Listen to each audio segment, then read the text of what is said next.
सीधे लाइव तस्वीरें दिखाते हैं। पूर्व प्रधानमंत्री राजीव गांधी की पुण्यतिथि आज।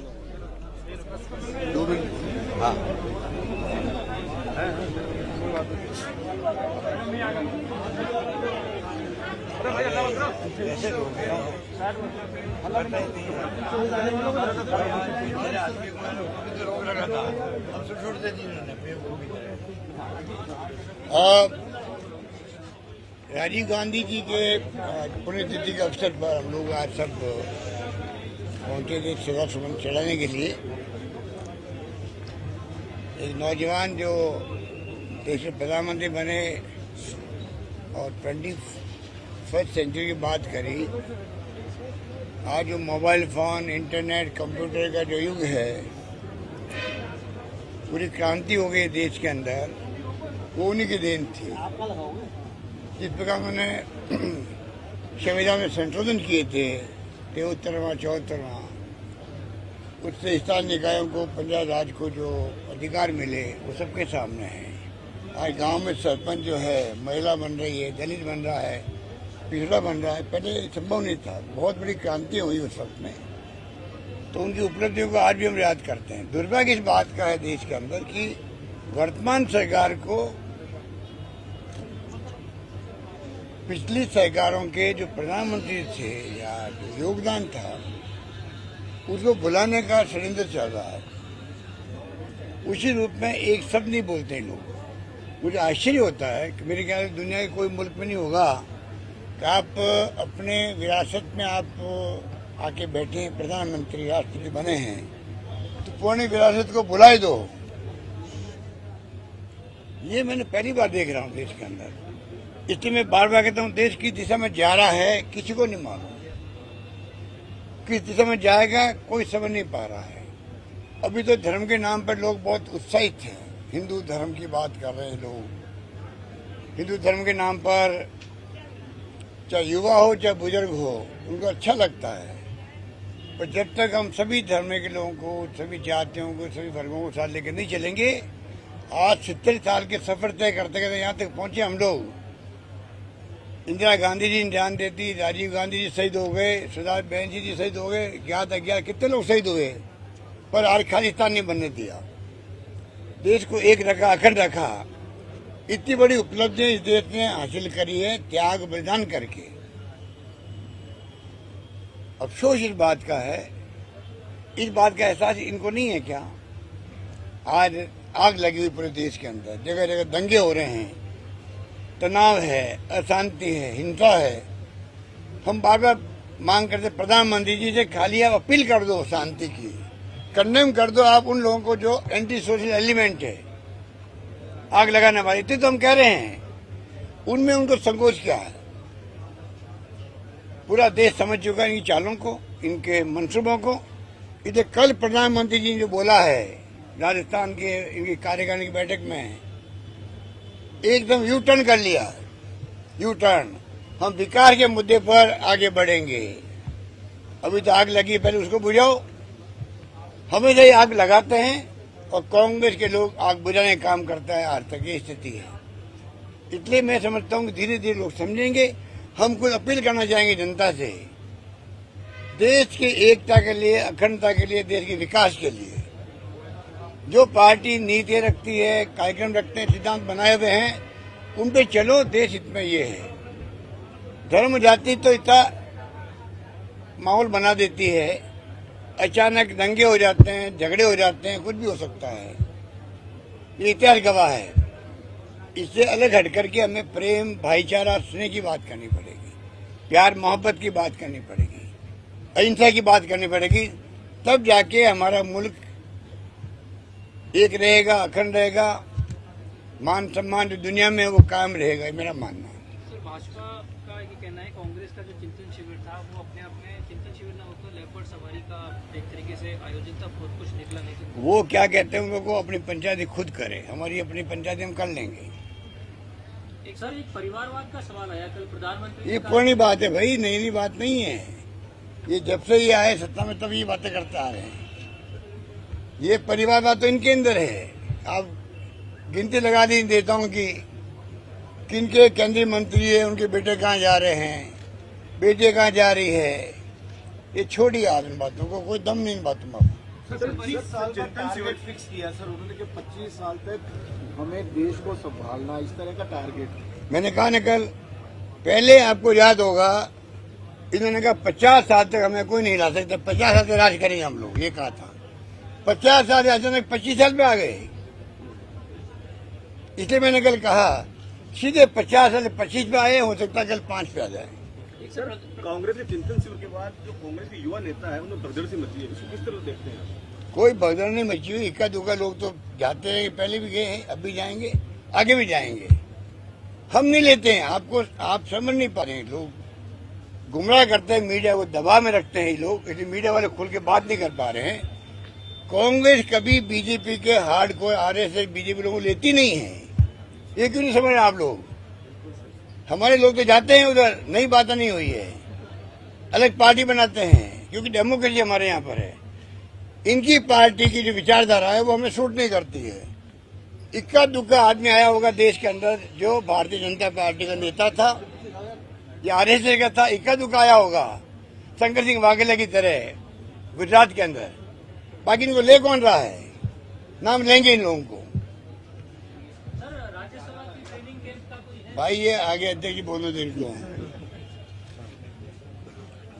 राजीव गांधी जी की पुण्यतिथि के अवसर पर हमने सबने श्रद्धा सुमन अर्पित किए हैं। महान नेता जिन्होंने 20वीं सदी में देश को 21वीं सदी में ले जाने की बात की। पहली बार देश में टीकाकरण के लिए 300 करोड़ रुपए दिए, एजुकेशन पॉलिसी दी, और जिस प्रकार से देश को एक और अखंड रखने के लिए शहीद हो गए, और ग्रामीण क्षेत्र से नीचे के स्तर से योजनाएं बन करके नीचे के स्तर से लोग तय करें कि हमें कौन सा किस तरीके का विकास चाहिए। आरक्षण और 18 साल की उम्र के नौजवानों को वोट का अधिकार, ये सब राजीव गांधी जी की देन है। मैं समझता हूं कि ऐसे नेता के जो सपने थे उनको पूरा करने में हम कांग्रेस के लोग कृत संकल्पित हैं और उनसे हमें प्रेरणा मिलती है। उन्होंने जो आदर्श देश की और दुनिया की राजनीति में स्थापित किए उनको लेकर के हम आगे चलते हैं। सर राज्यसभा के चुनाव आ रहे हैं, कांग्रेस क्या पहले किसी ट्रेनिंग कैंप रखेगी या सीधे वोटिंग के लिए जाएंगे? हम लोग संगठन की तरफ से 1 और 2 तारीख को वर्कशॉप रख रहे हैं। जो हमारा उदयपुर डिक्लेरेशन हुआ उसकी तैयारी को लेकर के। इसके अलावा इस तरीके का कभी कोई ऐसा कोई कार्यक्रम नहीं है। लेकिन एक बात मैं कहना चाहूंगा, आप पूछें या नहीं पूछें, ये कल प्रधानमंत्री जी वंशवाद की बात बोल रहे हैं। दीप्ति महेश्वरी को टिकट किसने दिया? वसुंधरा जी और उनके बेटे को टिकट किसने दिया? राजनाथ सिंह के बेटे को टिकट किसने दिया? और फिर कहते हैं 70 साल या 75 साल। तो कैलाश मेघवाल जी कितने साल के हैं? 85 साल के। सूर्यकांता व्यास जी कितने साल की हैं? तो इनकी कथनी और करनी में फर्क है। ये केवल देश के मुद्दों से ध्यान बटाने के लिए इस तरीके की बात कहते हैं। आप बताइए, जो सिंधिया जी गए, ये जब कांग्रेस में थे तब तो वंशवाद की बात करते थे कि वंशवाद का परिणाम है ये, और उनके यहाँ ठीक हो गए। सुनील जाखड़ जी गए, बलराम जाखड़ जी के बेटे थे, जब तक उनके हमारे पास थे तब तक तो वो वंशवाद की उसमें आ रहे थे परिभाषा में, और जब उनके यहाँ चले गए तो वो वंशवाद की परिभाषा नहीं है। आप किसी को उठा के, आरपीएन सिंह का क्या है, जितेंद्र प्रसाद क्या है? तो मतलब कांग्रेस में थे तब तो कह रहे थे साहब नेताओं के बेटे हैं, इनको आगे बढ़ा रहे हैं, ये दूसरों को मौका नहीं देने दे रहे हैं। और हमारे रिजेक्ट किए हुए उनके यहाँ जो वंशवाद कांग्रेस के लिए बता रहे थे वो वहां जाकर के खरे सोने हो गए, 24 कैरेट का सोना हो जाते हैं, और वंशवाद का आरोप उनका खत्म हो जाता है। तो ये कथनी और करनी में उनकी में फर्क है, इसलिए आपको समझना पड़ेगा। अभी ताजा ही दिया ना, उपचुनाव में दिया ना दीप्ति महेश्वरी को, कहां गया वंशवाद? और कन्हैया कुमार को नहीं दिया, वो वंशवाद का कारण नहीं था, वो था कि वसुंधरा जी के कैंप का आदमी है इसलिए उसको नहीं देना है। तो इनकी अलग अलग वो है, लेकिन अब इनका उतार आ गया है। आप देखना 2 साल बाद में इनका पता नहीं चलेगा। इनकी कोई आइडियोलॉजी नहीं है, इनके कोई विचार नहीं है, इनका कोई विजन नहीं है। विजन जोड़ो, कौन सी पार्टी ऐसा नहीं कहती है कि नए लोगों को जोड़ना चाहिए, नए लोगों को आगे आना चाहिए? हमारे नेता राहुल गांधी जी तो हमेशा एक ही बात कहते हैं कि जो पंचायत राज नगर पालिका से जो नए लोग आ रहे हैं उनको आप आगे लाइए, उनको मौका दीजिए। और पहली बार देश में किसी पार्टी ने, कांग्रेस पार्टी ने 50% युवाओं को ऊपर टॉप CWC से लेकर के नीचे तक बात की है। इससे बड़ा कोई फैसला हो नहीं सकता। ये कर सकते हैं क्या ऐसा फैसला? इस 70 साल की बात करने वाले लोग 85 साल के लोगों को टिकट दे रहे हैं और फिर कांग्रेस पे आरोप लगाते हैं। तो इनका कुछ भी नहीं है, ये केवल मात्र सिर्फ अपने लोगों का, जो अब उनके लोगों का मोरल टूट रहा है कि अब हम किस मुद्दों पे जाएंगे, कोई विकास हमने कराया नहीं, बेरोजगारी समाप्त की नहीं, महंगाई कम की नहीं, तो एक जोश बढ़ने के लिए 25 साल हम कम कहीं नहीं जा रहे हैं। तो इस तरीके का जुमला ये इस वजह से दे रहे हैं, ये समझना पड़ेगा। ये जो उदयपुर डिक्लेरेशन है उसमें जितने मुद्दे पार्टी ने तय किए हैं उनके ऊपर हम हमारे प्रदेश के नेताओं के विचार जानेंगे, किस तरीके से उनको कैसे लागू करें, आपका क्या है। मान लीजिए जो 9 अगस्त से हम यात्रा कर रहे हैं वो किस तरीके से होनी चाहिए, 2 अक्टूबर की जो यात्रा है वो कैसे होनी चाहिए, हमारा जो जन जागरण अभियान सेकंड है, फर्स्ट हमने महंगाई के खिलाफ चलाया था तो वो किस तरीके से हमको चलाना है, जो मंडल कांग्रेस कमेटी हमने बनाने का निर्णय लिया है उदयपुर डिक्लेरेशन में, उसका स्वरूप कैसा होगा, कितने होंगे, कितने राजस्थान में और नए मंडल कांग्रेस बनेंगी, और जो पद कहा है कि 90 दिन और 180 दिन में सारे पद भरे जाएंगे संगठन के, तो वो जल्दी से जल्दी हम कैसे लोग बने, बूथ इकाइयां कैसे बने, ग्राम पंचायत कार्यकारिणी कैसे बने, मंडल कार्यकारिणी कैसे बने, ब्लॉक की कार्यकारिणी कैसे बने, और संगठन और सत्ता में लेकर के हमारी जो सरकार ने अच्छा काम किया है, ये किसी देश की किसी स्टेट की सरकार में ऐसा अच्छा काम नहीं हुआ जितनी फ्लैगशिप योजनाएं हमारी, चाहे मुख्यमंत्री चिरंजीवी योजना हो, चाहे हमारी महात्मा गांधी इंग्लिश मीडियम की स्कूलें हो, चाहे बिजली फ्री की बात हो, चाहे हम जो राशन दे रहे हैं सरकार की तरफ से उसकी बात हो, ये सारी चीजें हम लोगों को कैसे लाभ मिले और एक भी व्यक्ति पीड़ित ना रहे, उसके गांव-गांव घर-घर जाकर के हम हमारी फ्लैगशिप योजनाओं का लाभ आम जन तक पहुंचे, इसको लेकर के एक रोड मैप बनाएंगे। बीजेपी की राष्ट्रीय राज्यसभा में 3 कैंडिडेट आएंगे, क्या आएंगे कांग्रेस? खाली 4 हैं, 3 हमारे आएंगे, 1 उनका आएगा। बीजेपी की राष्ट्रीय कार्यकारिणी की बैठक थी यहाँ पर पदाधिकारियों की, लेकिन टारगेट में राजस्थान सरकार था। उसमें राजस्थान सरकार पे आरोप लगाया उन्होंने कि हर मोर्चे में नेशनल लेवल की मीटिंग थी बीजेपी की, टारगेट केवल वो नाम, उनका नाम नेशनल एग्जीक्यूटिव थी, पर किया उन्होंने स्टेट को लेके ही उन्होंने ये कार्यकारिणी करी। यहाँ पर आपको मैंने पहले भी कहा था, पूरे देश के राज्यों को कहा गया है कि राजस्थान का कोई मामला है तो आप वहाँ के मुख्यमंत्री पर और सरकार पर अटैक करो। यहाँ सब नेताओं को कह दिया गया है, इनके जितने नेता सो कॉल्ड है जो 7-8 उम्मीदवार मुख्यमंत्री बन गए हैं, इन सबको कहा गया है हम पूरा मॉनिटरिंग करेंगे, आप क्या बोलते हो, क्या करते हो। ये कार्यकारिणी का नाम राष्ट्रीय था, वो कार्यकारिणी राजस्थान के लिए थी, क्योंकि इतने घबरा गए हैं। इसलिए मैंने आपको कहा बार बार राजस्थान में आ रहे हैं इनके अध्यक्ष, कार्यकारिणी मीटिंग जैसे हमने अनाउंस किया वहाँ उदयपुर का प्रोग्राम, और इन्होंने अनाउंस कर दिया इस कार्यकारिणी को। इतने घबराहट के अंदर है, क्योंकि राजस्थान की जनता, राजस्थान में जो काम हुआ इस बार, इतने शानदार योजनाएं लाए गए हैं, हर वर्ग के लिए योजना लाए गए हैं। लगता है इस बार जनता का मूड रहेगा कि सरकार पुनः लौटे कांग्रेस की लवे। ये इनको भय सता रहा कि इस बार कांग्रेस सरकार वापस आ रही है, पब्लिक में ये मूड है, इसलिए जानबूझ के पूरा फोकस इन्होंने राजस्थान पे कर रखा, इसलिए वो ये कार्यकारिणी की गई। जिस प्रकार कांग्रेस के विधायक निरंतर फंसते जा रहे हैं या फंसाया जा रहा है, उनके विधायक पुत्र हो गए या विधायक के भाई हो गए, या फिर हम बार बार क्यों कह रहे हैं लोकतंत्र खतरे में है, हम क्यों कह रहे हैं संविधान की धज्जियां उड़ रही है। ये तो मुकाबला में इनसे करना है और जनता का आह्वान करते हैं।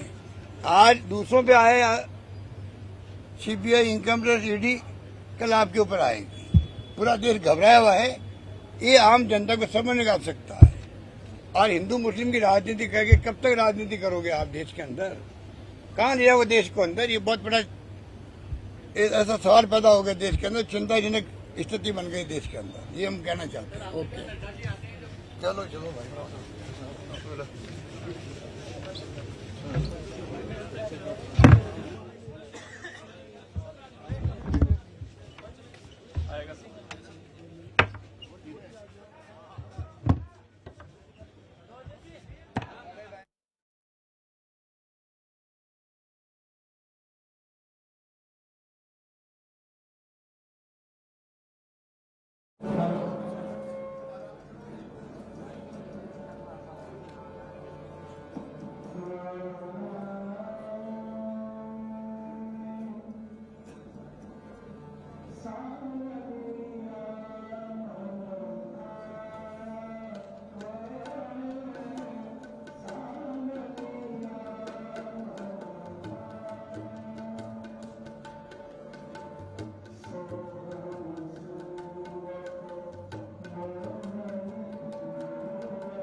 फोटोग्राफर भैया पीछे आ जाओ भैया पीछे आ जाओ यार फोटोग्राफर साहब